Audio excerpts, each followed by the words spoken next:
My name is Emily Kroll. I'm from Rochester, New York. My major is the Electrical Construction and Maintenance Electrician program. I chose Alfred State because I like how the classes are structured on being hands-on. Everything is straightforward. So I chose electrical as my major. I really like the process, the troubleshooting, just kind of making things work. The functionality of everything is really what drew me to pick this as my major.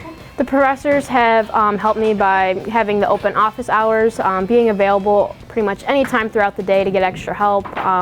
They love to go in depth over questions to make sure that you really understand before moving on to the next step. So usually a typical day, we usually start off with lecture in the morning, usually lasts about an hour to 2 hours depending. And then we move on to our hands-on instruction, which is our lab time, to just kind of go out throughout our process, learn the different fundamentals through each lab. I found that coming from very little to no knowledge on electrical, that it was pretty easy to get up to speed on everything.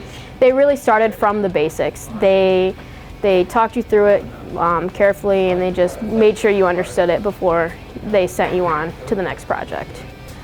Alfred State has given me the power for a career that I've always wanted.